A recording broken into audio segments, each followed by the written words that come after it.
आज हम बाबर के चंदेरी और घाघरा के युद्ध पर चर्चा करेंगे। पानीपत और खानवा के युद्ध के पश्चात बाबर अपने साम्राज्य की सीमा को और बढ़ाना चाहता था। इस्लाम धर्म का प्रचार और प्रसार करना चाहता था और इसी के तहत उसने चंदेरी और घाघरा का युद्ध लड़ा। चंदेरी मालवा और बुंदेलखंड की सीमा पर स्थित है और चंदेरी का सामरिक महत्व उस समय में काफ़ी अधिक था। उत्तरी मालवा मार्ग का जो किला था उसके नीचे होने के कारण चंदेरी जो है व्यापारिक रूप से भी महत्वपूर्ण माना जाता था। यहाँ पर मेदिनी राय शासक का अधिकार था और चंदेरी पर आक्रमण का कारण बाबर की महत्वाकांक्षा, साम्राज्य विस्तार, इस्लाम धर्म का प्रसार की भावना तो थी ही। इसके साथ साथ मेदिनी राय जो है उन्होंने मालवा के सुल्तान महमूद द्वितीय ने जब उन पर आक्रमण किया था गुजरात के मुजफ्फर शाह की सहायता से, तो उन्होंने राणा सांगा से संरक्षण की प्रार्थना की थी और राणा सांगा ने न केवल संरक्षण दिया था बल्कि उनकी मदद की थी और इसके एवज में मेदिनी राय ने उनकी एक तरह से संरक्षकता स्वीकार करते हुए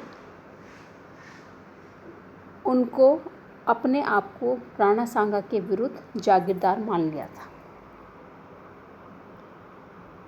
राणा सांगा ने जब खानवा का युद्ध लड़ा था, मेदिनी राय ने इस युद्ध में भाग लिया था और राणा सांगा की मदद की थी। इन कारणों से भी बाबर चंदेरी पर अधिकार करना चाहता था। एक बाबर को लग रहा था कि अगर चंदेरी पर अधिकार हो जाता है तो वो न केवल राजपूताने पर अपनी दृष्टि रख सकता है अपितु गंगा यमुना का दोआब क्षेत्र जो है उस पर भी नज़र रख सकता है। इसके अलावा बाबर को ये उम्मीद थी कि मालवा से उसे पर्याप्त सैन्य सामग्री प्राप्त हो सकती है, तो इन कारणों से उसने चंदेरी पर आक्रमण किया। चंदेरी पर आक्रमण से पूर्व बाबर ने 1527 में दिल्ली से लगता हुआ जो मेवात का एरिया है जिसमें रेवाड़ी और राजपूताना का अलवर बेल्ट आती है, अलवर पर आक्रमण किया और अधिकार कर लिया और जनवरी 1528 में वो चंदेरी की तरफ चला। चंदेरी में पहुंचकर उसने मेदिनी राय से चंदेरी सौंप देने की मांग की, किंतु मेदिनी राय ने उसे सौंपने से मना कर दिया और 28 जनवरी 1528 को बाबर ने चंदेरी पर आक्रमण कर दिया।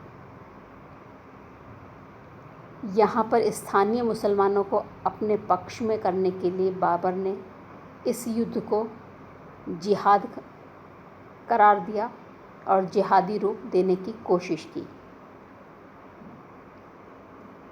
मेदिनी राय पराजित हुआ। पराजय से पूर्व राजपूतों ने अपनी स्त्रियों को मौत दे दी। बहुत से राजपूत मारे गए। चंदेरी पर बाबर का अधिकार हो गया और बाबर ने मेदिनी राय की 2 पुत्रियों को जबरन एक तरह से बंदी बना लिया और अपने साथ ले गया, जो उसने अपने पुत्र कामरान और हुमायूं को नज़र के रूप में दे दी।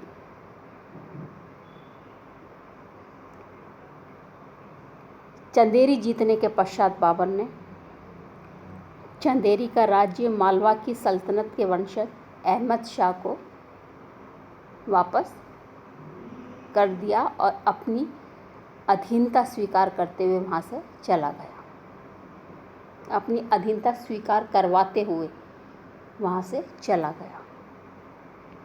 ये चंदेरी का युद्ध था। अगला युद्ध आता है घाघरा का युद्ध।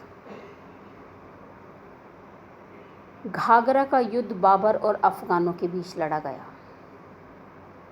हालांकि पानीपत के युद्ध में अफ़गान पराजित हो गए थे, लेकिन उन्होंने बाबर के विरुद्ध फिर अपने आप को संगठित करना शुरू कर दिया था और निरंतर वो बाबर के लिए सरदर्द बने हुए थे। पानीपत के बाद भी वो बार बार आक्रमण करते थे और मुगलों से पराजित हो जाते थे।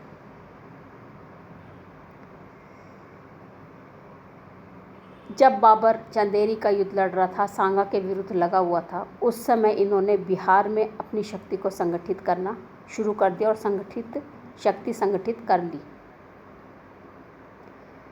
इब्राहिम लोदी का भाई महमूद लोदी जो है वो उनका नेतृत्व कर रहा था और 20 फरवरी 1529 को बाबर ने अफ़गानों की समस्या को सुलझाने के लिए अफ़गानों की तरफ कूच किया। गाजीपुर पहुंचने पर कुछ अफ़गानों ने उसकी अधीनता स्वीकार कर ली, कुछ जो है वो पर्सनली उसकी सेवा में उपस्थित हो गए, कुछ ने अधीनता स्वीकार करने के लिए पत्र भेजे। लेकिन एक बंगाल का अफ़गान शासक था नुसरत शाह, उसने ऐसा कुछ नहीं किया था, तो उसके पास बाबर ने समझौते के लिए पत्र भेजा, लेकिन उसने कोई उत्तर नहीं दिया और कोई परिणाम नहीं निकला। नुसरत शाह ने अपने न केवल समझौते का पत्र भेजा, अपितु उसने अपने दामाद मखदूम आलव के नेतृत्व में गंडक नदी के किनारे सेना भी तैनात कर दी और अब बाबर ने मई 1529 को गंगा नदी पार की। 4 मई को मुग़ल सेना ने घाघरा नदी को पार करने का प्रयत्न किया, जो कि उसके अधिकार में आती थी नुसरत शाह के, और बाबर और अफ़गानों के बीच युद्ध लड़ा गया।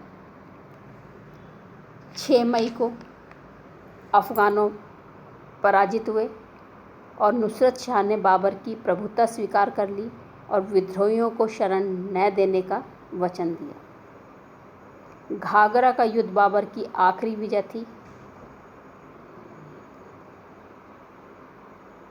और इस विजय के कुछ समय पश्चात 30 दिसंबर 1530 को, या इससे पहले 26 दिसंबर 1530 को बाबर का निधन हो जाता है और 30 दिसंबर 1530 को हुमायूं को शासक बना दिया जाता है।